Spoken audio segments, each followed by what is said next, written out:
Bonjour Charles. Bonjour Xavier et Marie. Bonjour.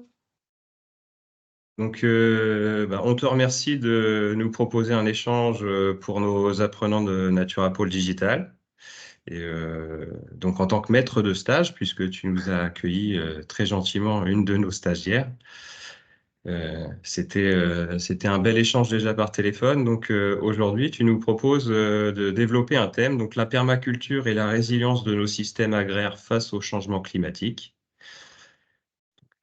On te remercie. Merci beaucoup Xavier. Oui, je suis heureux de pouvoir échanger avec vous, même si il y a un écran entre nous, ce qui limite quand même l'interactivité. Mais c'est pas grave, c'est mieux que rien. Je m'appelle Charles, j'ai 65 ans et je suis agriculteur bio à la ferme du Bec et Loing, dans l'Eure, en Normandie. Euh, j'ai racheté ce petit bout de vallée en 2003. On s'y est installé en 2004 avec mon ex-épouse Perrine et nos enfants. On a pris le statut d'agriculteur bio en 2006 sans rien y connaître, puisque on n'avait pas eu la chance, comme vous, de suivre une super formation et on n'avait jamais approché le moindre établissement d'enseignement agricole. Et j'avoue à ma grande honte qu'on n'avait même jamais visité réellement une ferme bio, quoi. On était d'une naïveté abyssale, ce qui nous a valu pas mal de déboires. La ferme fait aujourd'hui une vingtaine d'hectares. Il y en a qu'une toute petite partie qui est réellement cultivée. Elle est sur deux sites. Le site de la vallée où je vis et travaille fait 5 hectares, qui sont quand même mis en valeur de manière très dense. Et on pratique plusieurs métiers à la ferme, le maraîchage, l'arboriculture, l'élevage de moutons, la culture aussi des petits fruits, un peu des plantes aromatiques.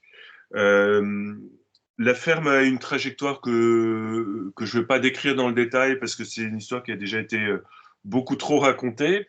Mais quand on s'est installé, la Haute-Normandie était la région de France où il y a le moins de bio, 0,4% des terres agricoles en bio. Donc on faisait figure d'ovni, d'extraterrestres. Et c'est vrai qu'en plus, n'y connaissant rien, ça a été extrêmement difficile parce que on a un sol extrêmement peu profond qui est peu propice aux cultures légumières. Il n'y avait pas de clients locaux, donc très vite, il a fallu chercher des débouchés sur Rouen, sur Paris, ce qui nous a valu d'explorer un peu toutes les formes de commercialisation au fil des ans, la vente à la ferme, les AMAP, les grossistes, les restaurants étoilés, etc. Et puis, en fait, du fait des difficultés rencontrées, on était aussi en traction animale. Il y avait la volonté de faire une agriculture la plus naturelle possible. Je suis toujours en traction animale d'ailleurs. J'ai toujours la seule collègue qui reste, c'est Swan, ma jument comtoise, voilà. Et, euh, et voilà, du fait des difficultés rencontrées, tant sur le plan technique que commercial, eh ben, on est parti en quête de solutions et on a été chercher des solutions un peu tout autour du monde, je dirais, beaucoup grâce à Internet, grâce aux bouquins. Mais c'est comme ça qu'on a rencontré la permaculture en 2008, les travaux de grands pionniers américains qui sont John Jevons et Elliott Coleman, qui nous ont beaucoup inspirés, qui nous ont renvoyés vers notre héritage français des jardiniers maraîchers parisiens du 19e siècle et qui ont perduré une partie du 20e siècle. On a beaucoup appris d'eux. On s'est également nourri de l'agriculture du Japon, de Corée, un petit peu d'Amérique centrale, d'Amérique du Sud. Bref, on a fait une sorte de joyeux mélange ici à la ferme et grâce à Internet, eh bien, tout ce qui nous paraissait chouette, eh bien, dès le lendemain, on pouvait le tester dans les jardins.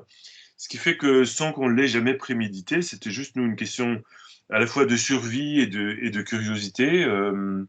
Eh bien, la ferme est devenue innovante, voilà. Comme Monsieur Jourdain qui faisait de la prose sans savoir qu'il faisait de la prose, bah nous, on était innovants sans savoir qu'on était innovants parce qu'on était juste très mauvais et on a fait toutes les erreurs possibles, quoi. Et donc, soit on coulait, soit on cherchait des solutions.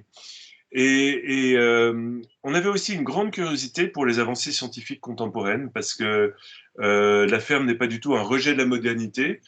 C'est plutôt, je dirais, dans l'ADN de la ferme du Bec et Loing, il y a plutôt cette volonté de prendre le meilleur du passé, de prendre le meilleur de différentes cultures pour chercher des solutions pour le monde de demain.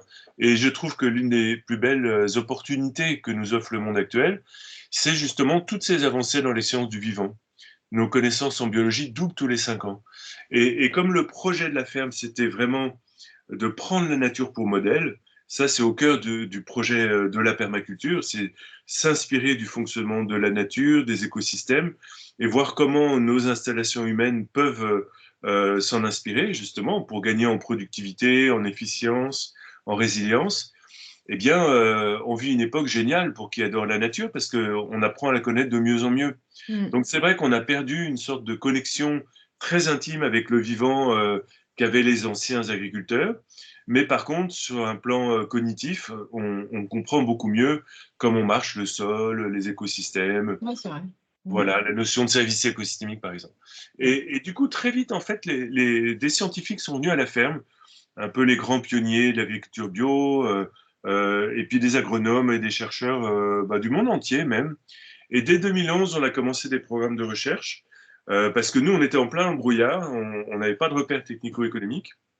Et depuis 2011, on est dans une collaboration très intense avec l'INRA, INRAE, avec AgroParisTech et d'autres institutions scientifiques. Et ça nous passionne en fait ces échanges avec les chercheurs parce que on apprend beaucoup à leur contact et puis ça nous a permis de porter un regard beaucoup plus affûté sur ce qui était en train de s'inventer ici.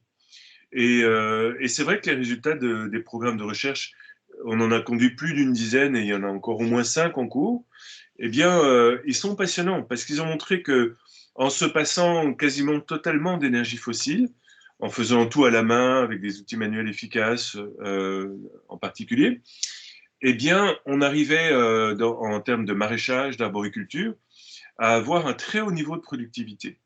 Une grande étude qu'on a menée pendant 4 ans avec un sérieux extrême.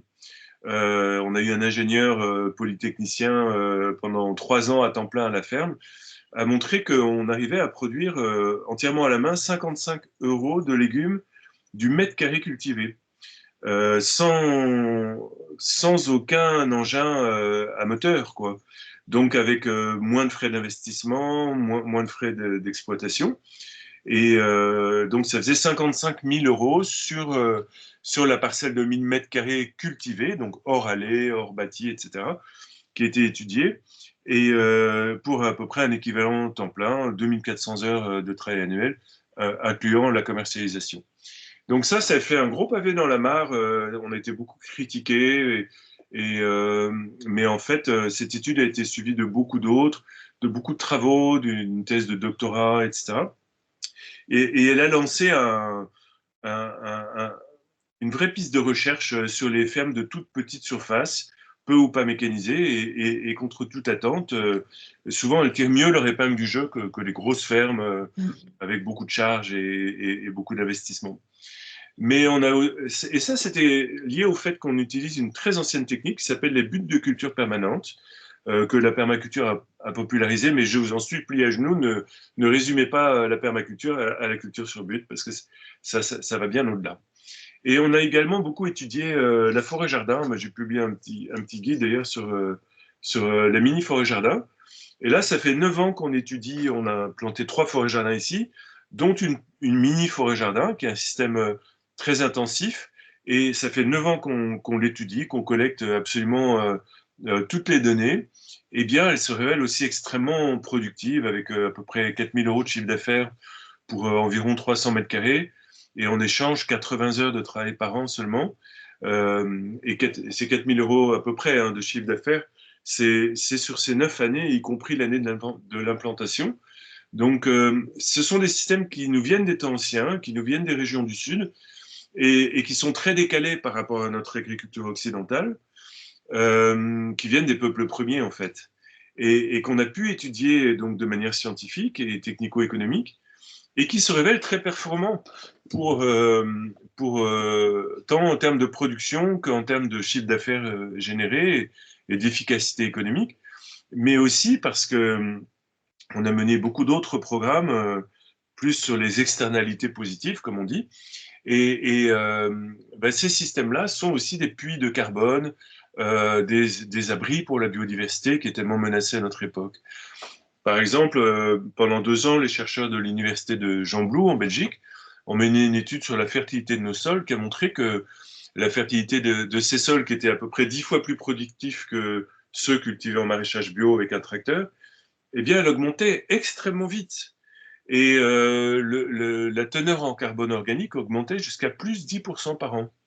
Et la teneur en minéraux biodisponibles, on a démarré avec très très peu de minéraux biodisponibles, avec une capacité d'échange cationique qui était extrêmement basse. Eh bien, au bout de 6 à 7 ans, les sols étaient blindés de minéraux et la capacité d'échange cationique avait énormément augmenté et était pleine, occupée à 100% par des minéraux. Et ça, sans même acheter d'engrais minéraux.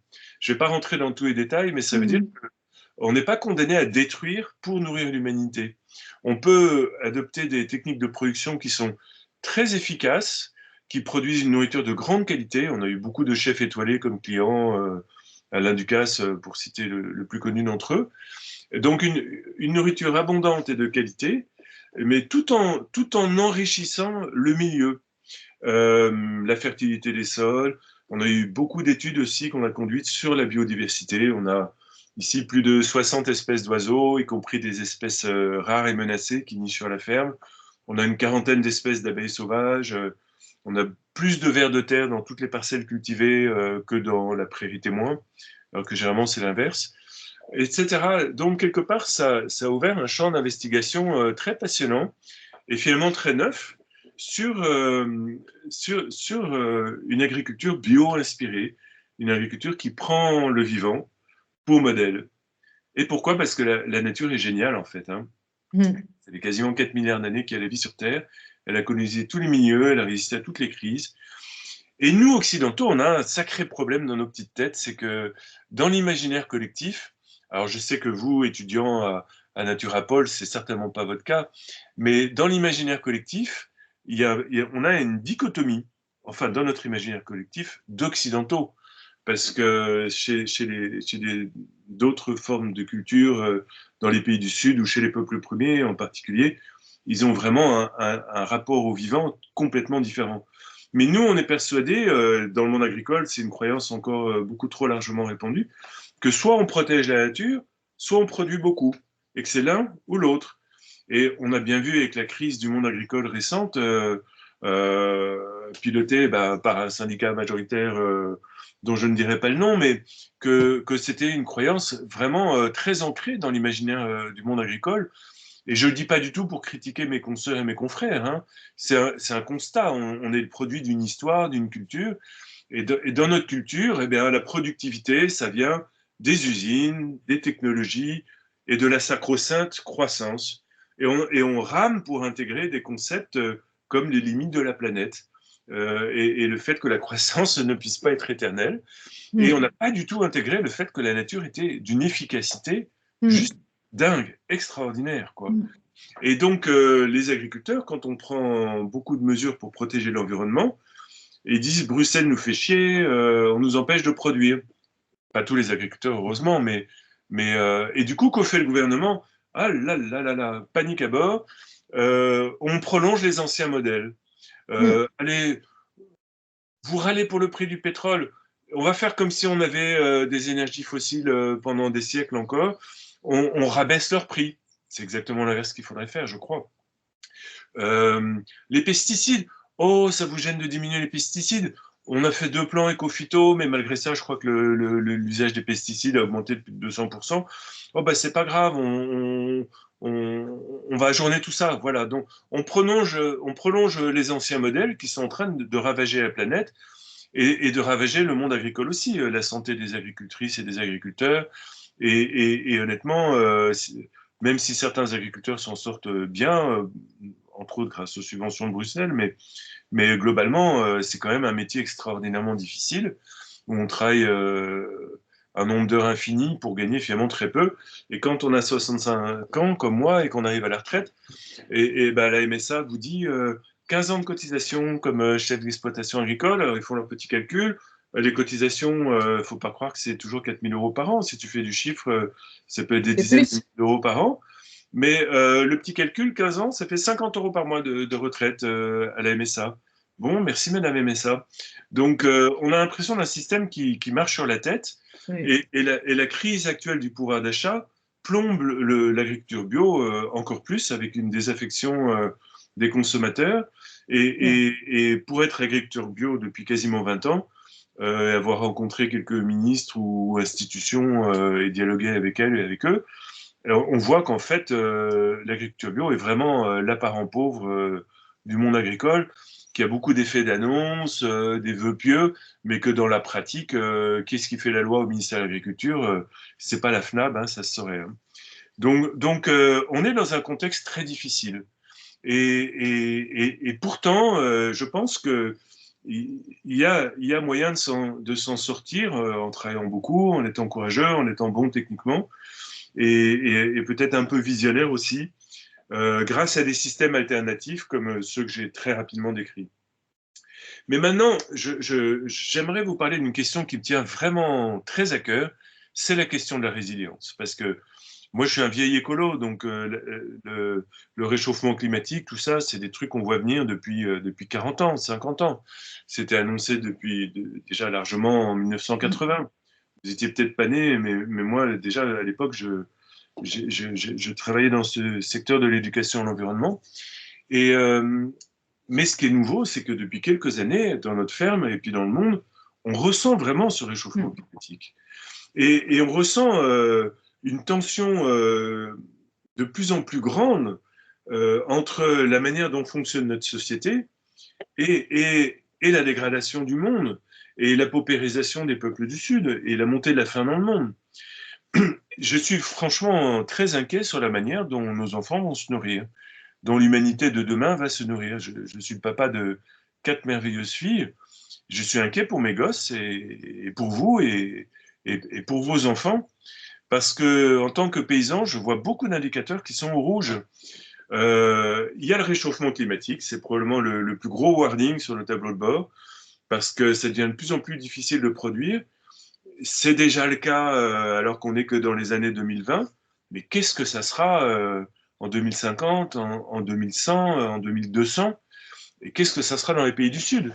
Parce que moi, je sens fortement l'impact en Normandie. Alors, je suis en climat océanique, dans une région plutôt humide.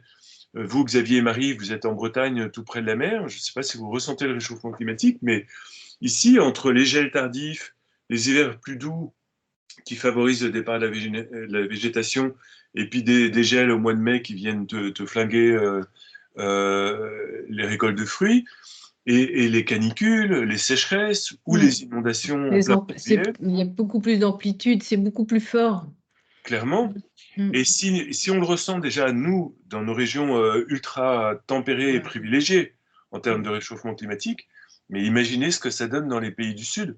J'ai la joie et l'honneur de travailler avec plusieurs ONG en faveur des petits paysans aux mains nues des pays du Sud.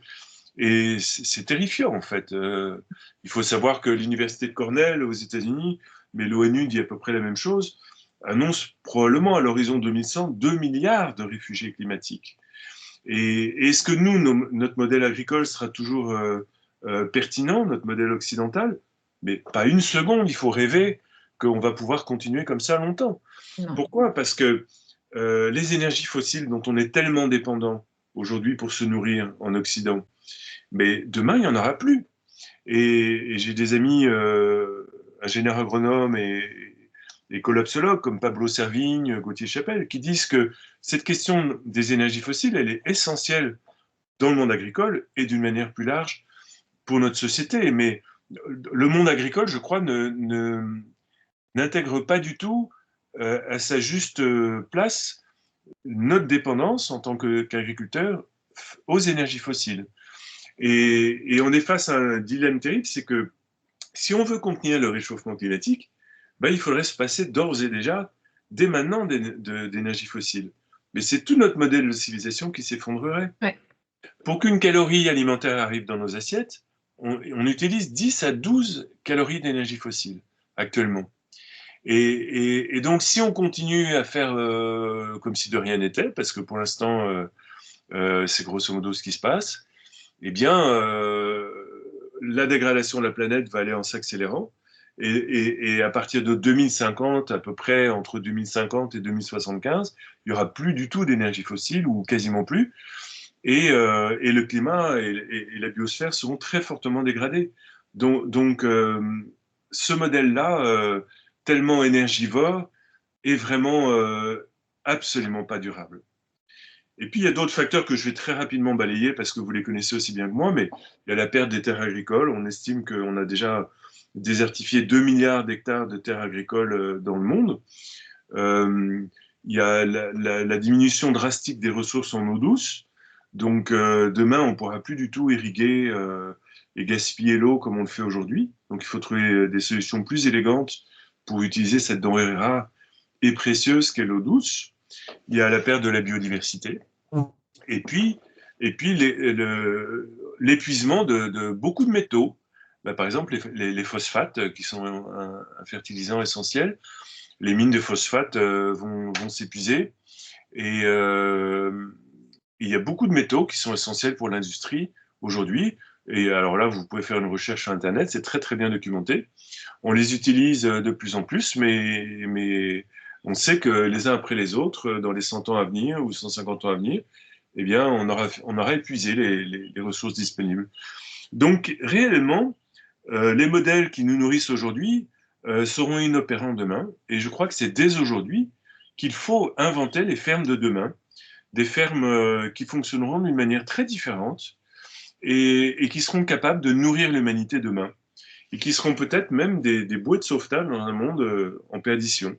Parce que imaginez un petit peu ce que sera l'Europe, les États-Unis, si notre agriculture s'effondre et que parallèlement, dans les pays du Sud, eh ben, il y a des milliards de personnes qui sont jetées sur les routes par la faim. Ça laisse entrevoir des mondes très violents. Et ça m'inquiète beaucoup. Et Alan Chadwick, qui était un grand horticulteur anglais, qui a été l'un des pré-fondateur, si je puis dire, de l'agriculture, de la micro-agriculture bio-intensive, il disait cultiver son jardin, c'est le meilleur moyen de contribuer à la paix dans le monde. Et je pense vraiment que nos jardins, nos fermes, peuvent devenir des moyens de procurer à notre monde de plus en plus tourmenté de la paix, de la stabilité, du lien social, de la reconnexion avec la nature. Et je crois qu'en tant qu'agriculteur, on a un rôle à jouer qui va bien au-delà de la simple fonction de produire de la nourriture.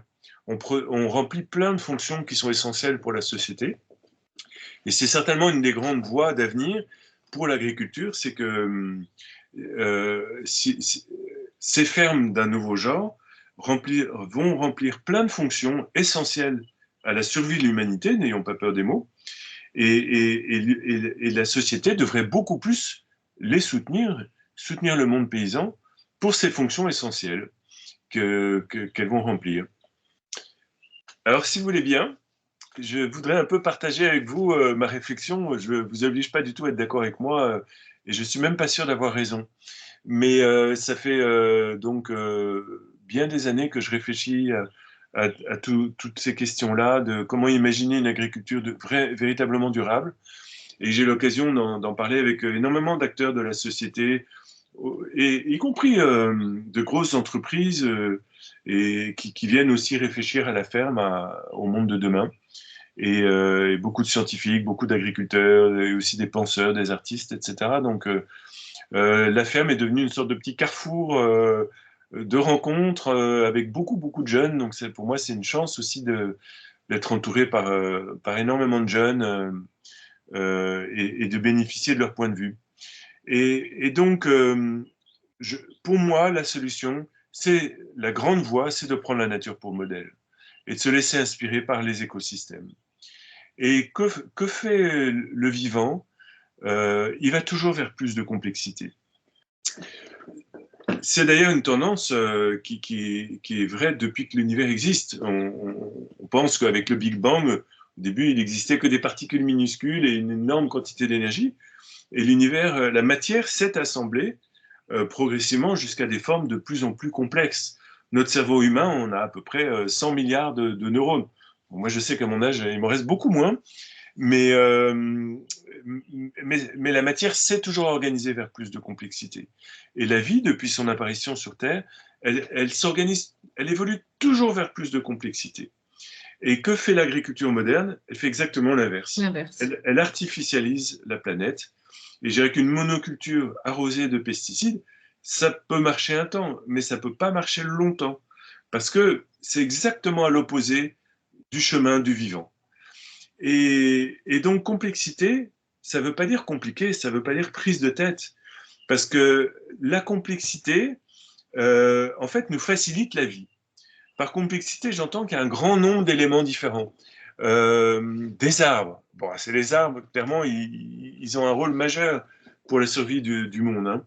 Mais ça veut dire des arbres, des plantes pérennes, des plantes cultivées, des animaux, de l'eau, des niches écologiques nombreuses et diverses.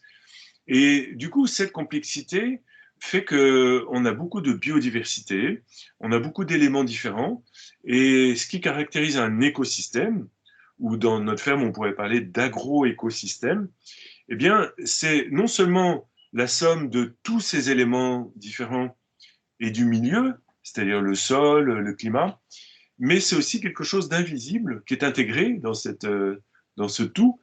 C'est la somme de toutes les interactions entre ces éléments. Et ces interactions, même si elles sont invisibles, sont vachement importantes parce qu'il se passe plein de choses.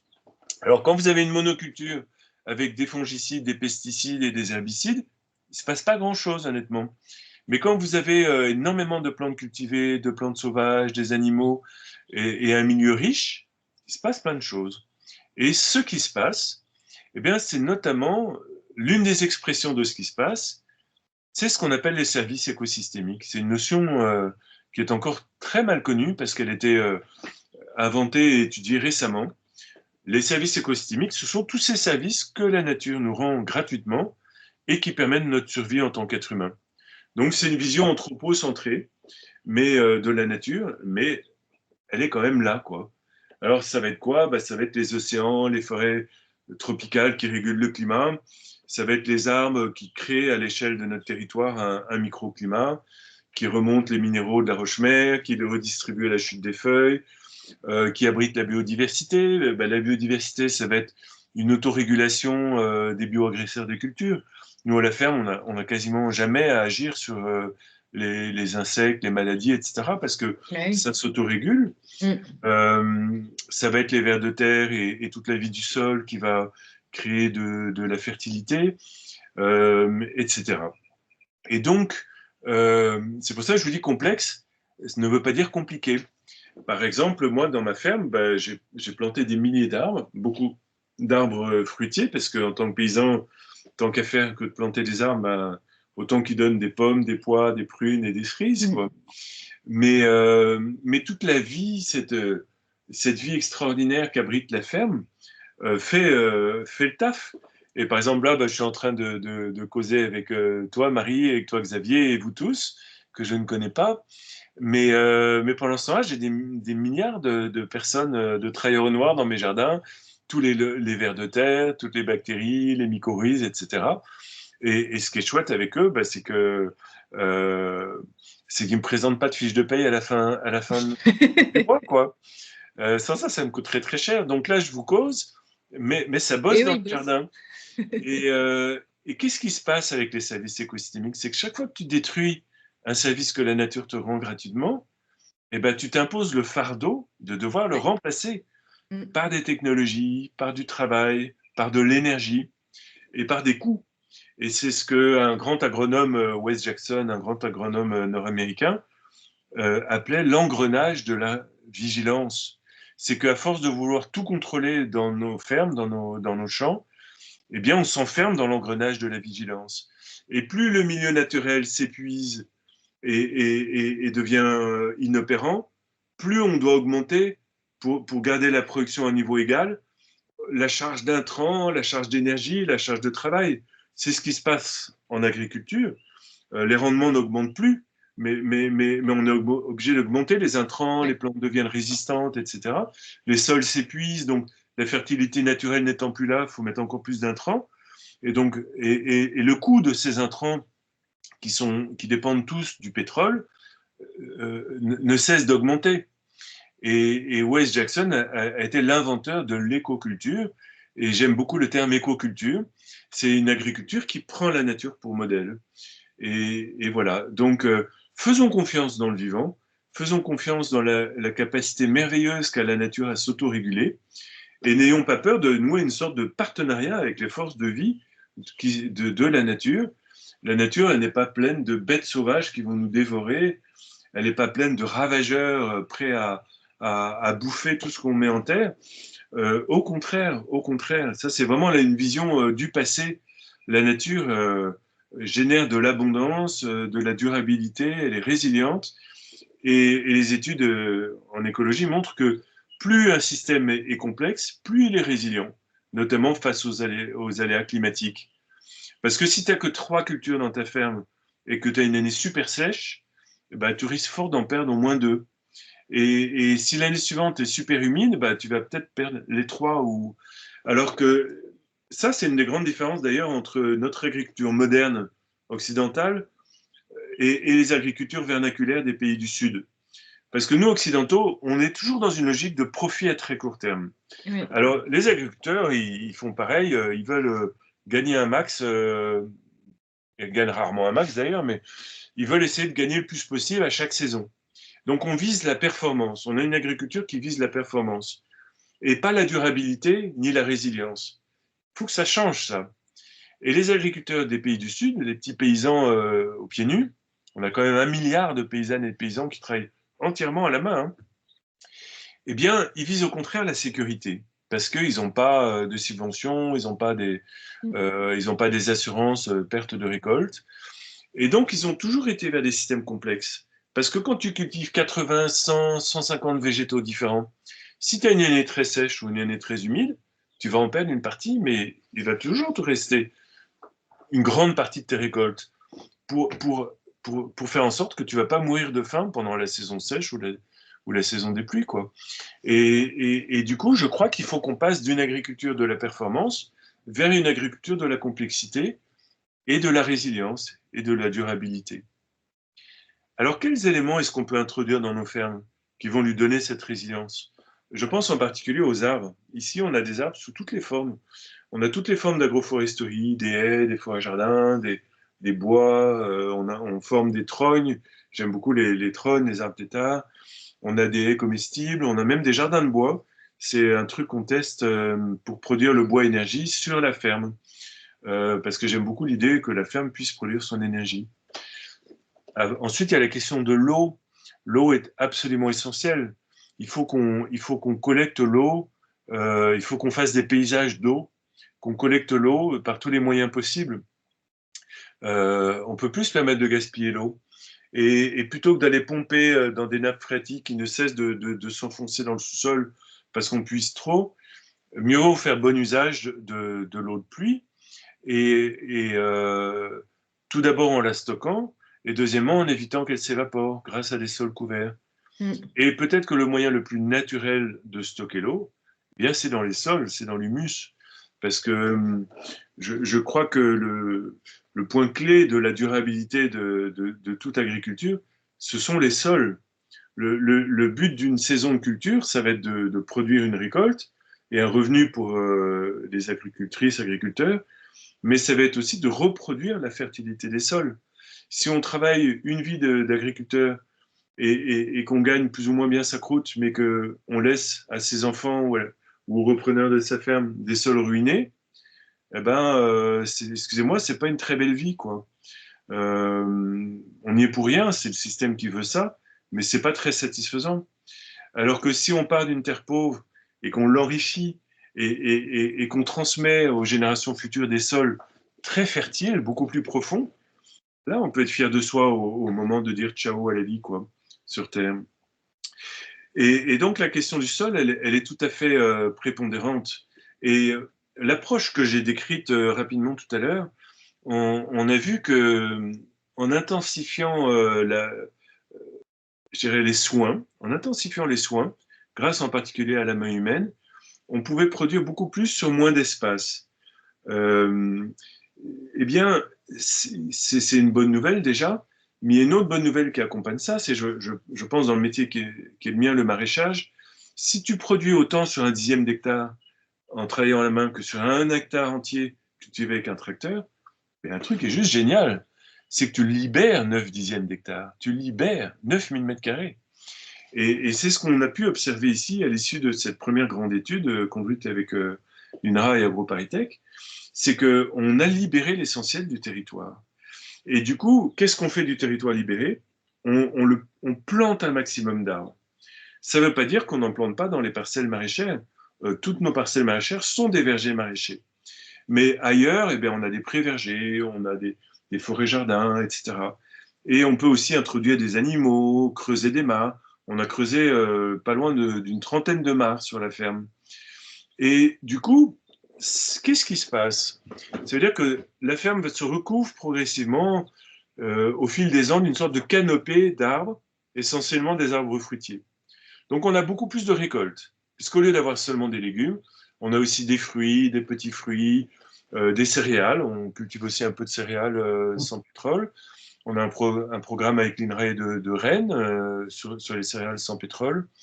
On élève des animaux, donc on a beaucoup plus de produits agricoles sur le même territoire. Donc on peut créer davantage d'emplois, par exemple. Et puis on ne met pas tous ses œufs dans le même panier. Mais en termes de fertilité, ce qui est vachement intéressant, c'est qu'on a plein de sources de biomasse qui vont venir nourrir ce qu'on appelle en permaculture la zone 1, la zone la plus intensément soignée, le cœur intensif de la ferme, les jardins maraîchers. Donc la ferme devient progressivement auto-fertile grâce aux tailles des arbres, aux tailles des haies, aux tontes, à la récolte de plantes généreuses en biomasse, comme peuvent l'être par exemple les céréales ou des tournesols ou du sorgho, etc. Donc quelque part, on a énormément de biomasse pour venir pailler nos sols cultivés en maraîchage, parce que les paillis sont vachement importants, et notamment ils maintiennent l'eau, ou faire du compost pour les fertiliser. Et donc on arrive à une sorte d'agriculture, j'allais dire, éternelle, permanente. C'est ça d'ailleurs qui a forgé le terme permaculture à l'origine. C'était les travaux d'un agronome américain qui, je crois en 1912, avait publié Agriculture permanente, Farmers for 40 Centuries, fermiers depuis 4000 ans. Il avait étudié les rizières du sud-est asiatique qui, depuis 4000 ans, nourrissaient une population très abondante sans perdre leur fertilité. C'est pas du tout ce qu'on fait nous en Non. Occident, Mm. Mm. mais on peut s'en inspirer. Donc, après, donc, le fait de libérer une portion importante du territoire pour planter des arbres, creuser des mares, etc., avoir d'autres types de cultures, et aussi des espaces pour la nature sanctuarisée, là c'est ce qu'on appelle la zone 5 dans le design permaculturel, eh bien, fait qu'on a cette biodiversité que j'évoquais. Et voilà. Et on peut aussi apprendre d'ailleurs à valoriser les plantes sauvages. Les plantes sauvages sont vachement intéressantes. C'est beaucoup de boulot de cultiver des légumes qui sont des plantes annuelles. Les plantes pérennes, les plantes sauvages ont aussi beaucoup d'intérêt. Et on découvre leurs propriétés gustatives, qui fait qu'elles sont de plus en plus recherchées par des restaurants plutôt haut de gamme ou par les consommateurs. En ce moment, on récolte énormément d'ail des ours dans notre forêt-jardin, mais elles ont aussi des propriétés nutritionnelles. Elles sont très riches en minéraux, en principes actifs, et des propriétés aussi thérapeutiques. Donc, voilà, suivre la voie de la complexité et imaginer des fermes qui remplissent beaucoup de fonctions, qui soient des puits de carbone, qui soient des oasis de biodiversité, et des fermes où il fasse bon vivre, pas des grands plateaux tout nus où souffle la bise glaciale en hiver et où en été tu te tapes des canicules pas possibles avec le sol qui se craquelle, mais des milieux de plus en plus arborés avec de plus en plus d'eau, de chants d'oiseaux, etc. Des lieux où il fasse bon vivre. Et après, je vais peut-être m'arrêter là parce que pour laisser place à vos questions, bon, je suis encore dans les temps là, mais des fermes aussi qui essaient de satisfaire le plus possible à tous les besoins des humains. Bon, peut-être pas à tous, hein, mais en tout cas à une part croissante des besoins des humains, comme c'était le cas dans l'agriculture pré-industrielle. L'agriculture pré-industrielle, en 1900 par exemple, il y avait à peu près la moitié de la population active en France était paysanne, et c'était beaucoup des fermes d'autosuffisance. Mais il y avait un problème, c'est que c'était pas très productif, parce qu'il fallait un actif agricole pour nourrir grosso modo un actif dans un autre secteur. Euh, Et ça, c'est une grande question que se pose la permaculture. L'agriculture pré-industrielle était très intensive en main-d'œuvre. L'agriculture industrielle est très intensive en énergie, en intrants. Et l'agriculture permaculturelle, ou l'écoculture, eh bien, elle est beaucoup intensive en observation, en conception, et puis en connaissance sur la nature. C'est une agriculture de la connaissance. Alors, on n'est pas plus intelligent que les autres, hein. Mais simplement, comme on est dans une agriculture complexe, eh bien, on est, je dirais, invité à apprendre de plus en plus de choses. Et ça, je trouve ça très réjouissant, personnellement. De plus en plus de choses sur, par exemple, si on est maraîcher, sur les légumes, mais aussi sur les sols, et aussi sur les arbres, et aussi sur les petits fruits, et aussi sur les milieux aquatiques, et aussi sur la biodiversité, sur les plantes sauvages, sur le climat, etc. Ben, c'est super réjouissant parce que le monde vivant est tellement riche et fascinant que apprendre, je trouve, c'est une des plus belles choses dans une vie humaine, c'est d'apprendre constamment, d'acquérir des nouvelles compétences. Et j'ai l'impression qu'ici, au Bec et Loin, ça fait 20 petites années que la ferme fonctionne, mais j'ai l'impression d'être en maternelle toute petite section, tellement il y a de choses passionnantes à apprendre. Et donc, une ferme peut produire de la nourriture, de l'eau, mais aussi des matériaux pour l'artisanat ou pour l'éco-construction. Il y a un lien très fort entre les micro-fermes. On parle beaucoup de micro-fermes. C'est un concept qui a été forgé ici au Bec et Loin en 2010. Ben, les micro-fermes, il y a une complicité évidente entre une micro-ferme et l'artisanat, les ateliers des artisans, parce que les usines matchent très bien avec les fermes industrielles. L'industrie a été copiée par l'agriculture. Il y a une collusion entre l'agriculture, mais c'est une collusion qui a été délibérément décidée par les politiques du XXe siècle. Et je ne vais pas m'étendre là-dessus, mais c'est un autre sujet. Mais voilà, les usines fonctionnent pour les fermes industrielles, et ben nous fonctionnons de plus en plus avec la main humaine et avec les artisanes et les artisans. On a appris, par exemple, à faire nos charpentes à la hache. Moi, j'ai la chance d'avoir 12 hectares de bois, mais on pourrait toujours aller couper des arbres ailleurs. Mais quand on a un bâtiment à faire, ben, on va couper des arbres et on fait notre charpente à la hache. C'est extraordinairement amusant. Et on monte le bâtiment, ben, un peu comme les Amish faisaient grâce à de l'entraide et à des mains humaines, et à de l'amitié, et à des bons gueuletons pour célébrer ça. Eh bien, on construit nous-mêmes nos bâtiments. Donc, ils sont à la fois beaux, locaux, bio, et pas du tout coûteux. Et ils te donnent la satisfaction et la fierté d'avoir construit des bâtiments qui s'intègrent à merveille dans le paysage. On a aussi une forge à la ferme, etc. Et puis, tu peux apprendre à faire de la vannerie, à faire tes clôtures. Avec une étuve, une étuve, c'est jamais qu'un tube en métal avec une plaque soudée à un bout. Tu fais bouillir de l'eau, tu l'inclines, tu fais un feu en dessous, tu fais bouillir de l'eau et tu mets des tiges de noisetier ou de saule. Tu peux te faire des clôtures tressées, des paniers, etc. Ça marche aussi avec le châtaignier, enfin, avec tous les bois réellement. Mais tu peux comme ça cintrer facilement le bois quand il est chaud. Et ça te donne une ferme qui est beaucoup plus belle en fait, et qui fonctionne de plus en plus avec les ressources vivantes et locales. Et comme ça, tu passes d'une économie qui repose sur les énergies fossiles et sur une économie extractive. Tu creuses des trous dans la planète et puis tu loues des supertankers et des usines pour après faire des produits complexes que tu vas aller acheter à grands frais et qui détruisent la planète et qui sont polluants pas renouvelables. Eh ben, tu quittes, tu tournes le dos autant que faire se peut à cette économie extractive pour revenir vers une économie du vivant, de l'organique, du biologique, en apprenant à faire toi-même avec les ressources de ton petit territoire, de ta ferme. Et je vais terminer par là, c'est aussi une invitation à se relier à une communauté, à tes frères et sœurs en humanité, parce qu'on n'est pas résilient tout seul. Tu peux essayer de créer la ferme la plus résiliente du monde. Si tu n'as pas autour une communauté un peu soudée, avec des valeurs communes d'entraide, de solidarité, de partage, s'il y a un collapse, tu vas te faire piller peut-être en premier, quoi. Donc, c'est vachement important d'investir une part de son temps aussi dans la communauté, dans l'échange, dans la solidarité. Et on ne peut pas faire tout. Donc, c'est comme ça que les fermes deviennent des liens de partage de plus en plus, je dirais, empathiques et fraternels. Et Dieu sait si notre société a besoin de cette empathie.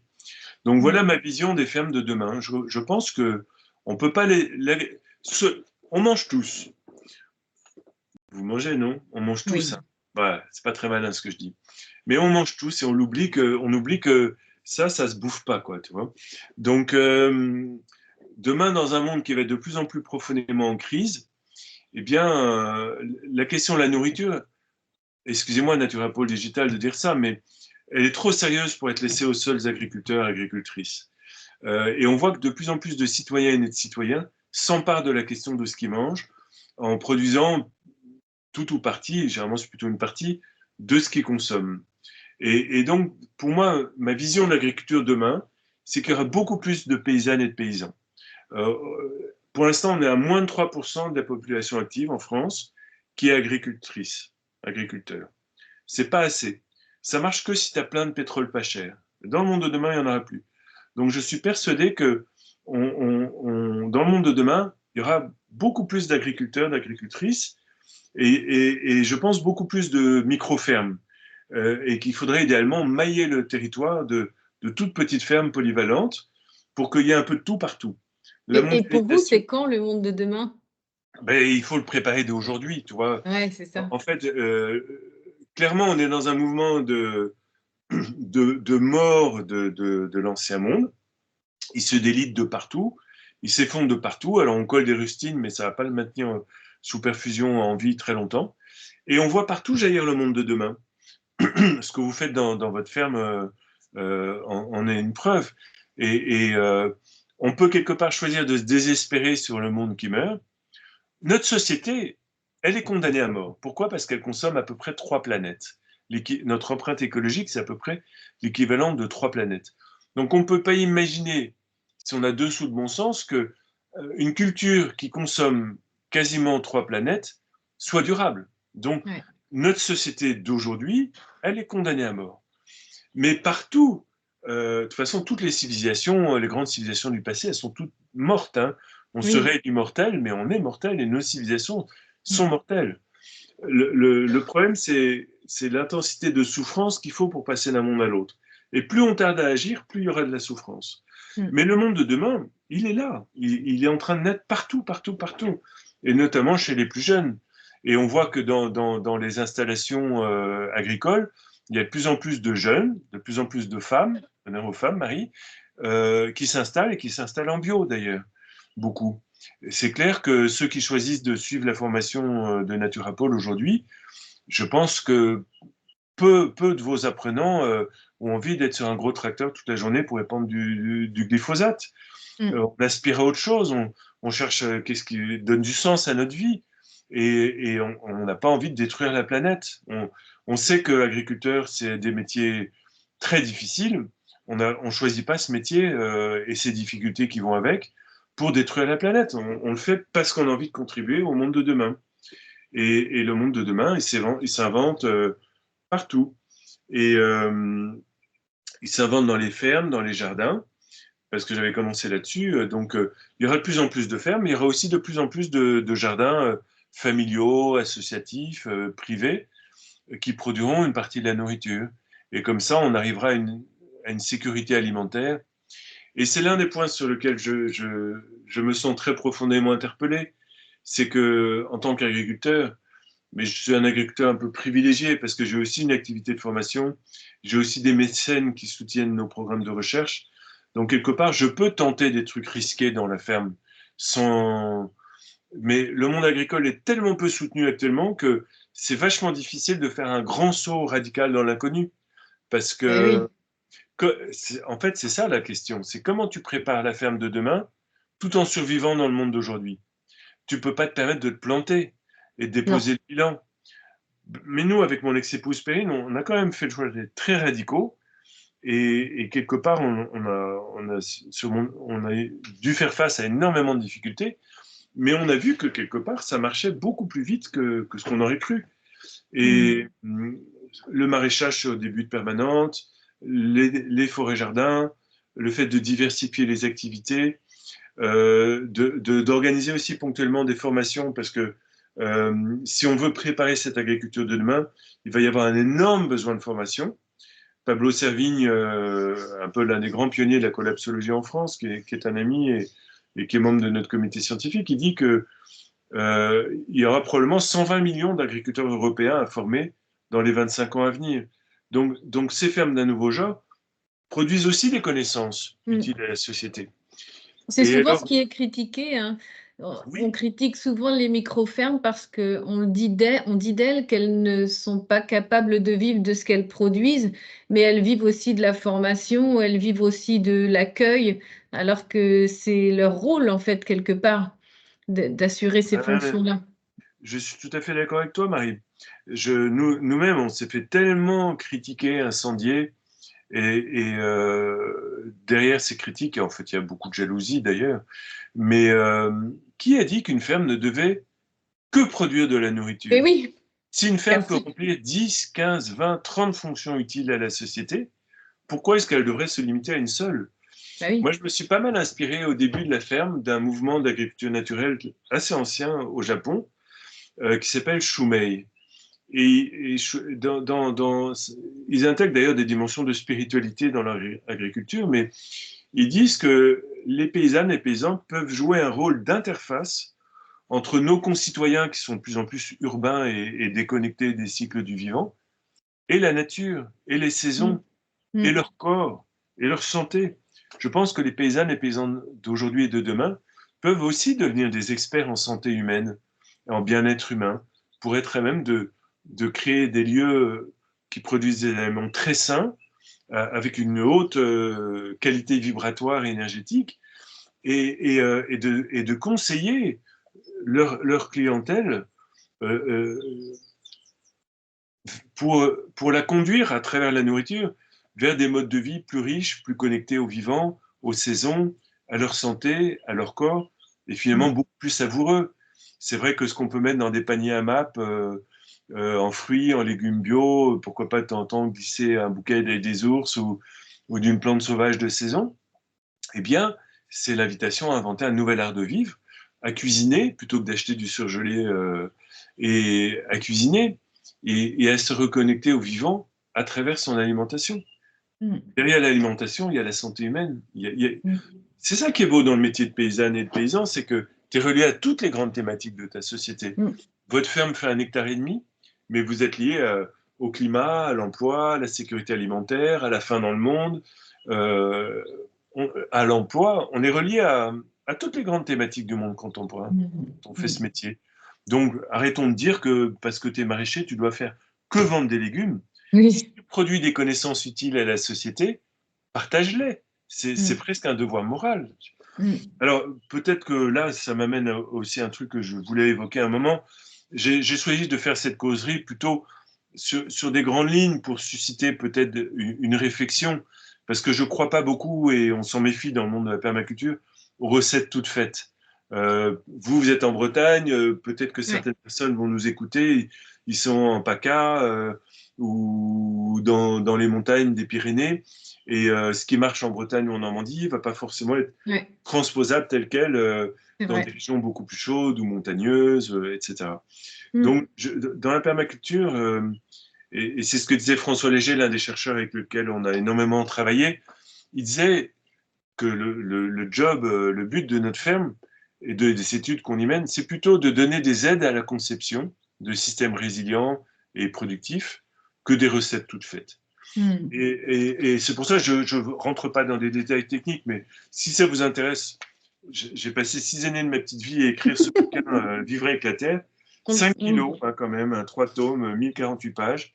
Et je dirais que ce qu'on peut partager au niveau technique est dedans pour l'essentiel. Et puis ensuite, on a créé avec ma fille aînée Lila, qui est éditrice, une petite collection de guides pratiques qui s'appelle Résilience. On en est à une trentaine de titres. On va publier bientôt un très beau titre d'Emmanuel Bourguignon sur les sols. Je pense que ce serait le meilleur livre sur les sols qui existe actuellement. En voilà un, par exemple, qui s'appelle Créer une forêt-jardin. Ça, c'est un de nos anciens stagiaires, Luc Deveau. Ça sort ce mois-ci, Faire ses graines potagères, Créer une mare, Se nourrir de son jardin, ça j'ai écrit ça en complément de Vivre avec la terre. Ça décrit beaucoup de petits trucs et notamment un calendrier des cultures sous serre et en plein champ quand est-ce qu'on peut les mettre en terre, quand est-ce qu'on peut espérer les récolter. Ça c'est un livre de Xavier Mathias, un jardinier maraîcher très connu. Produire des légumes en hiver. Voilà, on a une trentaine de titres comme ça. Euh, Aussi sur les thématiques liées à l'artisanat. Là, j'ai pris quelques titres qui étaient plutôt agricoles. Et ben moi, ça me plaît beaucoup que la ferme soit un lieu de production, d'échange, de rencontres, de questionnement, de pédagogie. Pédagogie à la fois dans des formations qu'on peut proposer in situ, ou en ligne, ou via des bouquins. On a un monde à inventer, donc bah, allons-y, et puis allons-y ensemble, quoi. C'est ce qu'on essaie de faire ce matin, non? Mm. Oui, exactement. Puis nous, on est content de aussi participer. On débute. Et c'est vrai qu'on se rend compte des liens que crée notre ferme dans notre petit village. Génial. 150 personnes qui passent régulièrement, alors pas toutes les semaines, des fois toutes les semaines, chacun a ses petites habitudes. Et puis, il y a le mot. Quand la personne vient au point de vente, elle a besoin de discuter, d'échanger, de poser des questions sur la structure. Mettre à disposition la ferme, on l'a fait la semaine dernière pour le comité des fêtes pour faire une chasse à l'œuf. Ça a l'air de rien, mais pour nous, c'est beaucoup, quoi. C'est Euh, génial. ben ouais, parce que ça veut dire que la ferme est mise à disposition des enfants, des gens qui habitent dans le coin et on ouvre les portes, quoi. Et ça, Exactement. ça a de la valeur enfin, c'est inestimable, quoi. C'est vraiment chouette. Bah, tu as Donc, totalement raison. Oui. Parce que une ferme, ça peut aussi devenir un lieu de beauté et d'échange. hmm, C'est vrai que les immenses fermes industrielles, avec des bâtiments démesurés, des machines immenses, c'est devenu des lieux pas très habités, quoi. Je veux pas dire hmm, porter un jugement du tout sur hmm, des pratiques différentes de la mienne, mais c'est difficile d'y pénétrer.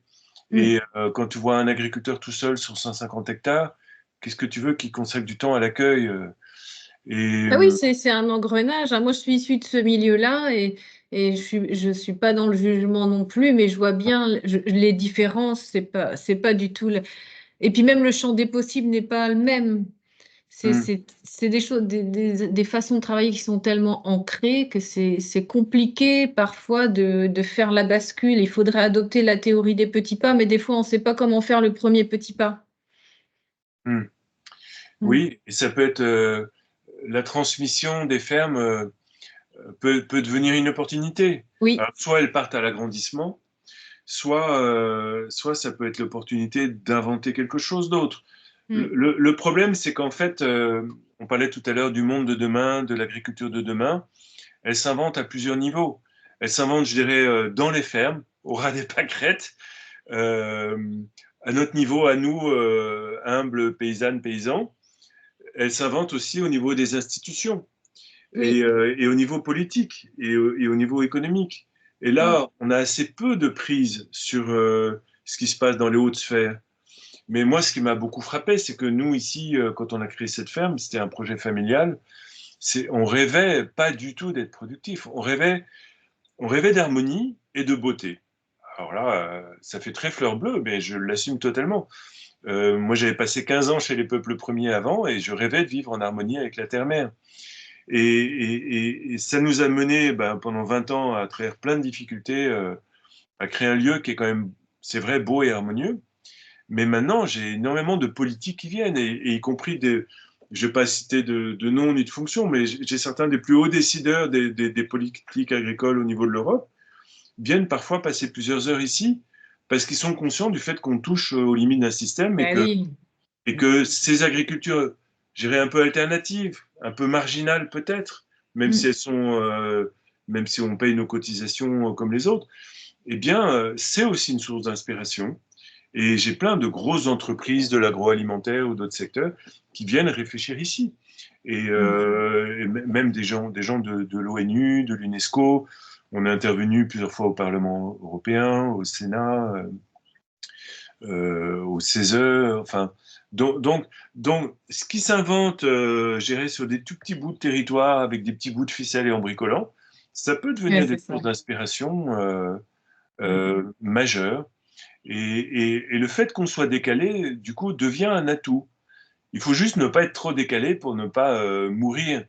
Moi j'ai pas envie de vivre de RSA, par exemple, et de la solidarité des autres travailleurs qui payent Ouais, leur je vous suis. cotisation. Je juge pas du tout ceux qui vivent de RSA, et puis c'est parfois bien utile en période de démarrage. Mais nous, notre ferme, ben, elle tourne quand même, tu vois. On n'a pas fait fortune, loin de là. Je pense qu'en termes de capital, je suis plus pauvre que je n'étais il y a 20 ans quand j'ai créé cette ferme. Mais je m'en fous, je suis bien plus heureux en termes de sens. Et ça fait 20 ans qu'on cotise, qu'on embauche, qu'on construit et qu'on contribue à la dynamique du territoire. Donc, Mm. on peut être innovant, un peu décalé, un peu dans les marges, tout en étant dans le système et en étant force de proposition. Voilà, donc je pense que ça va peut-être être mon mot de la fin, parce que je vois qu'on arrive à peu près à la fin de l'heure. Mais les futures agricultrices, agriculteurs qui viennent en formation, ben, on réfléchit beaucoup à tout ça.